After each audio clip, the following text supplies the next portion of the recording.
Top ട്യൂഷന്റെ history ട്യൂട്ടോറിയലിലേക്ക് എല്ലാവർക്കും സ്വാഗതം. ഇന്നത്തെ ക്ലാസ്സിൽ നമ്മൾ പഠിക്കാൻ പോകുന്നത് ചാപ്റ്റർ 6 മാസ് മൂവ്മെന്റ് ഫോർ ഫ്രീഡത്തിൽ വരുന്ന focused ക്വസ്റ്റ്യൻസുകളാണ്.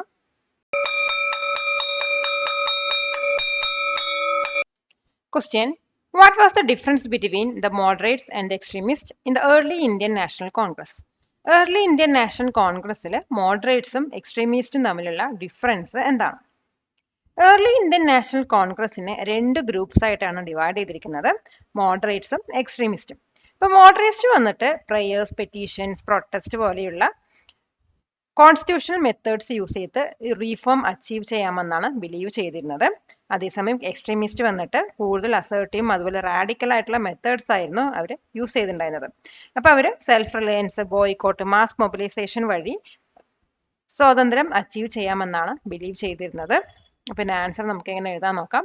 The early Indian National Congress was divided into two groups. The moderates believed in constitutional methods like prayers, petitions, and protests to achieve reforms. The extremists, on the other hand, advocated for more assertive and radical methods. They believed in self-reliance, boycott, and mass mobilization to achieve Swaraj.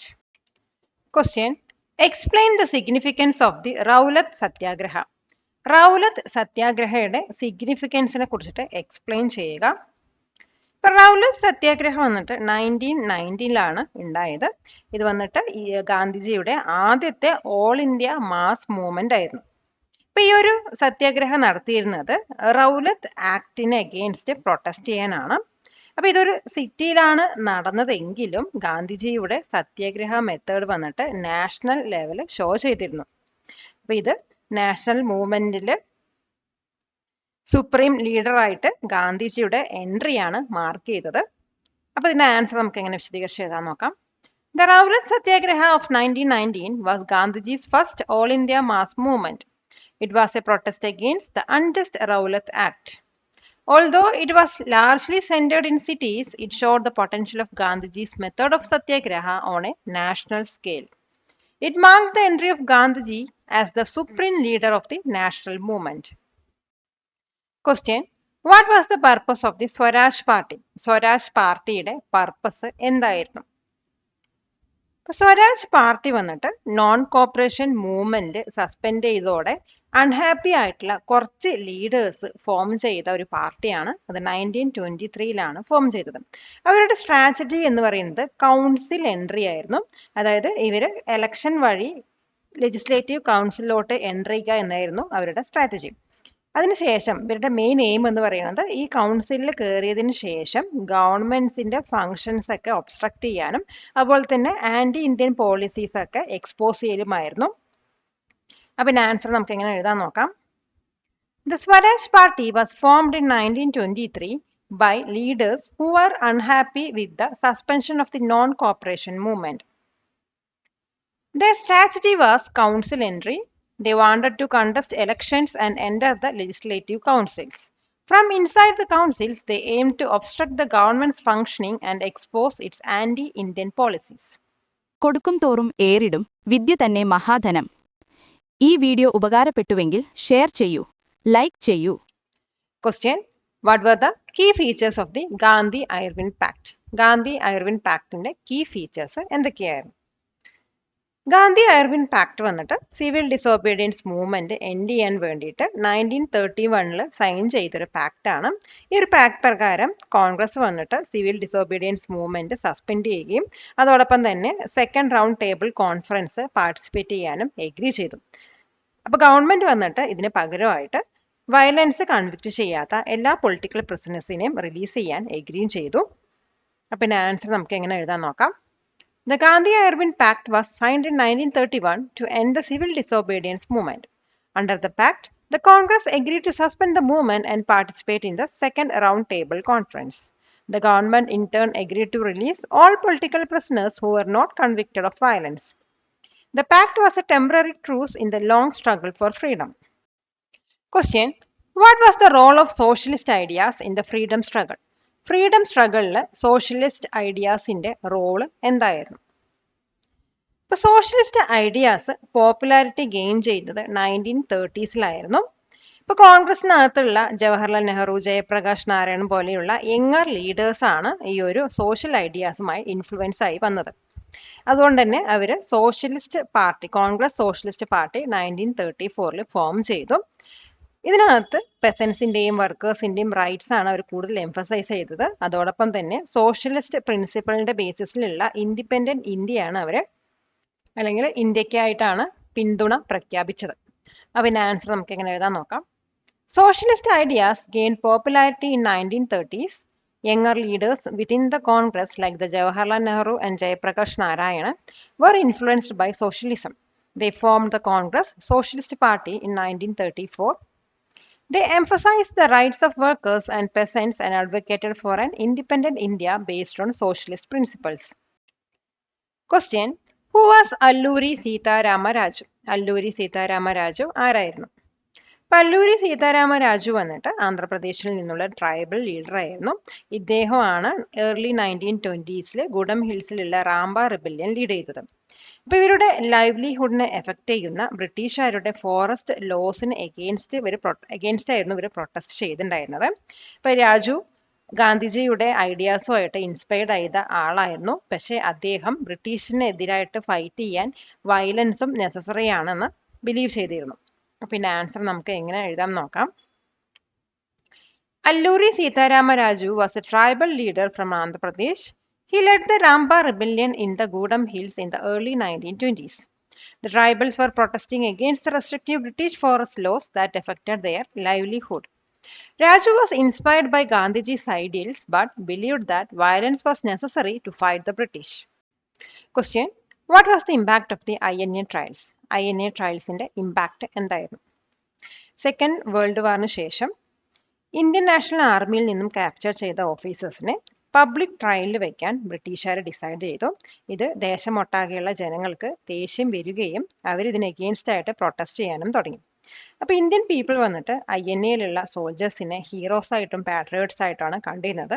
അതുകൊണ്ട് തന്നെ ഈ ദേശമൊട്ടാകെ എല്ലാ ജനങ്ങൾക്കും ദേഷ്യം വരികയും അവരിതിന് against ആയിട്ട് ഡെമോൺസ്ട്രേഷൻസും പ്രൊട്ടസ്റ്റൊക്കെ നടത്തിയതോടെ ഇന്ത്യയിലുള്ള ബ്രിട്ടീഷുകാരുടെ പൊസിഷൻസ് ഒന്നും കൂടി വീക്കൺ ആവുകയാണ് ചെയ്തത്. അപ്പോൾ ഇതിൻ്റെ ആൻസർ നമുക്ക് എങ്ങനെ എഴുതാൻ നോക്കാം. After World War II, the British decided to put the captured officers of the Indian National Army, that is INA, on public trial for treason. This led to massive protests and demonstrations across the country. The Indian people viewed the INA soldiers as heroes and patriots, not traitors. The widespread public anger over the trials further weakened the British position in India. High school വിദ്യാർത്ഥികൾക്കായി ചെറിയ batch സൈസിലുള്ള tuition ക്ലാസുകളിലൂടെ മികച്ച വിജയം നേടാൻ ഇന്ന് തന്നെ top tuition സെന്ററിൽ join ചെയ്യൂ. Question: What was the Bardoli സത്യാഗ്രഹ? ബർദോലി സത്യാഗ്രഹ എന്തായിരുന്നു? ഇപ്പം 1928 ഗുജറാത്തിൽ നടന്ന ഒരു പെസന്റ് മൂവ്മെന്റ് ആയിരുന്നു ബർദോലി സത്യാഗ്രഹ. അപ്പോൾ ഇത് വന്നിട്ട് ഗവൺമെന്റ് ലാൻഡ് ടാക്സിന് മേലെ 30% ഇൻക്രീസ് ചെയ്തതിന് എഗെയിൻസ്റ്റ് ആയിരുന്നു പ്രൊട്ടസ്റ്റ് ചെയ്തിട്ടുണ്ടായിരുന്നത്.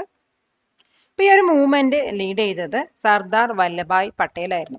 അപ്പോൾ ഈ ഒരു മൂവ്മെന്റിന്റെ സമയത്താണ് ഇദ്ദേഹത്തിന് സർദാർ എന്ന ടൈറ്റിൽ കിട്ടിയത്.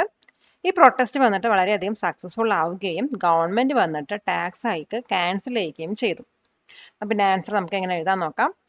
The Bardoli Satyagraha was a major peasant movement in Gujarat in 1928.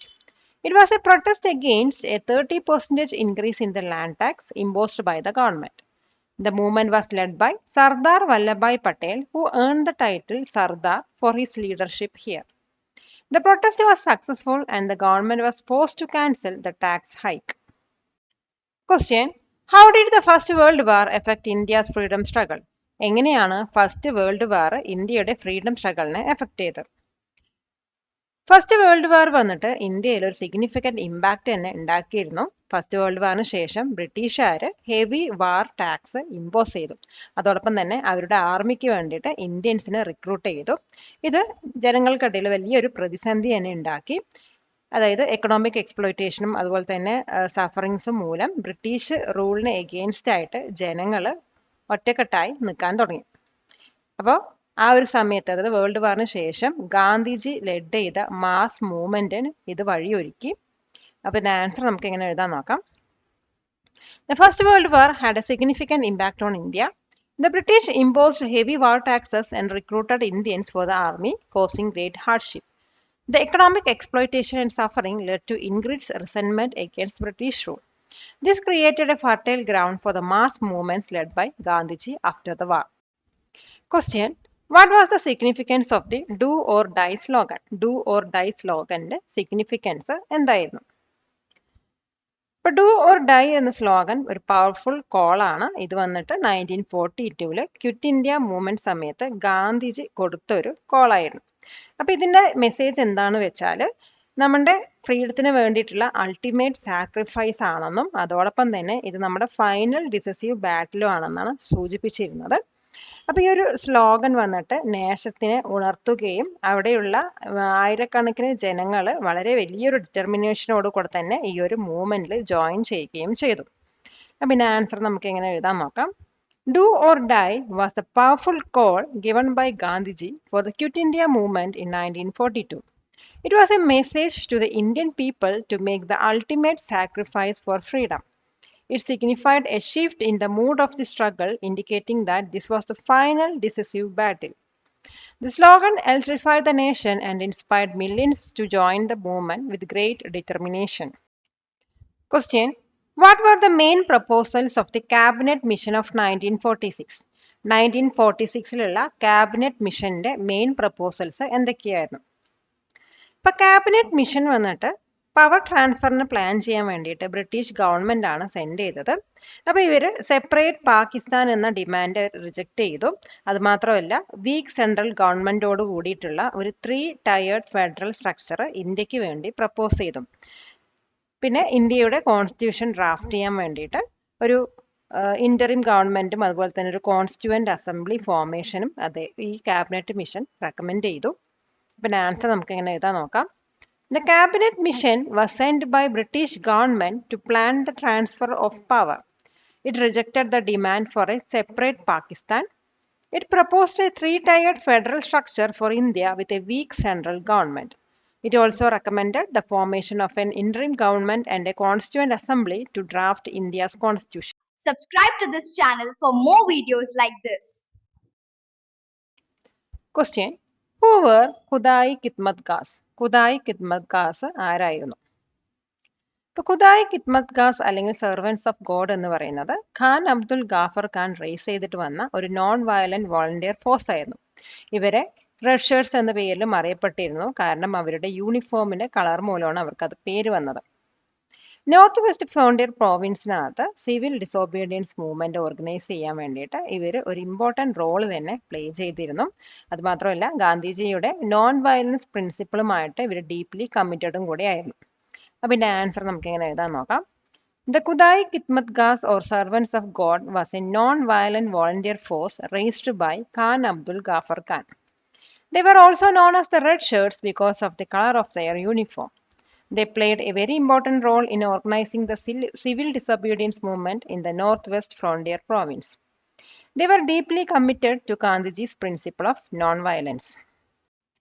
Question: What was the main difference between civil disobedience movement and the Quit India movement? Civil disobedience movement Quit India movement തമ്മിലുള്ള main difference എന്താണ്? ഇപ്പോൾ civil disobedience മൂവ്മെന്റിന്റെ main aim വന്നിട്ട് specific ആയിട്ടുള്ള unjust loss break ചെയ്യാൻ വേണ്ടിയിട്ട് British ഗവൺമെന്റിന് pressure കൊടുക്കുക എന്നതായിരുന്നു. അതേസമയം ക്വിറ്റ് ഇന്ത്യ മൂവ്മെന്റിന് ഒരു ഡയറക്റ്റ് എയിം ഉണ്ടായിരുന്നു, അതായത് ബ്രിട്ടീഷ് റൂള് ഇമ്മീഡിയറ്റ് ആയിട്ട് എൻഡ് ചെയ്യുക എന്നത്. ഇപ്പൊ ക്വിറ്റ് ഇന്ത്യ മൂവ്മെന്റ് പറയുന്നത് വളരെയധികം സ്പോണ്ടേനിയസ് ആയിരുന്നു, അതുപോലെ തന്നെ ലീഡർലെസ് ആയിരുന്നു. ലീഡർലെസ് എന്ന് പറയാൻ കാരണം ഈ ഒരു മൂവ്മെന്റ് സ്റ്റാർട്ട് ചെയ്യുമ്പോൾ തന്നെ മേജർ ആയിട്ടുള്ള എല്ലാ ലീഡേഴ്സിനും അവരെ അറസ്റ്റ് ചെയ്തിരുന്നു. അതുമാത്രമല്ല എല്ലാ മൂവ്മെന്റ്സിലും മോസ്റ്റ് വൈഡ് സ്പ്രെഡും അതുപോലെ തന്നെ ഇന്റൻസും ആയിട്ടുള്ള മൂവ്മെന്റ് ആണ് ക്വിറ്റ് ഇന്ത്യ മൂവ്മെന്റ് എന്ന് പറയുന്നത്. പിന്നെ ആൻസർ നമുക്ക് എങ്ങനെ എഴുതാൻ നോക്കാം. The civil disobedience movement aimed to pressure the British government by breaking specific unjust laws. The Quit India movement had a much broader and more direct aim, the immediate end of British rule. The Quit India movement was more spontaneous and leaderless, as all major leaders were arrested at the start.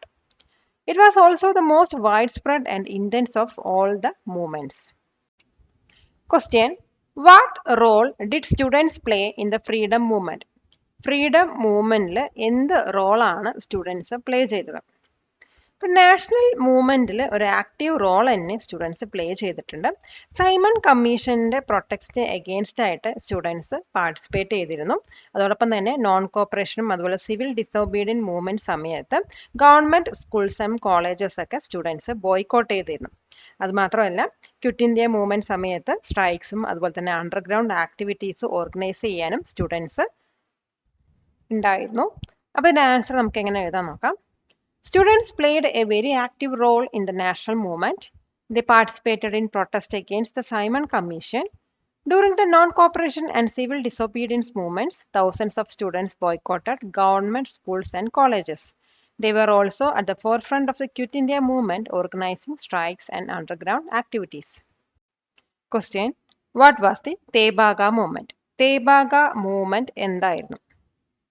1946 മുതൽ 47 വരെ ബംഗാളിൽ നടന്ന major ആയിട്ടുള്ള peasant struggle ആയിരുന്നു Tebhaga movement. അപ്പോൾ ഈ ഒരു movement വന്നിട്ട് ഷെയർ ക്രോപ്പേഴ്സിന്റെ മൂവ്മെന്റ് ആയിരുന്നു.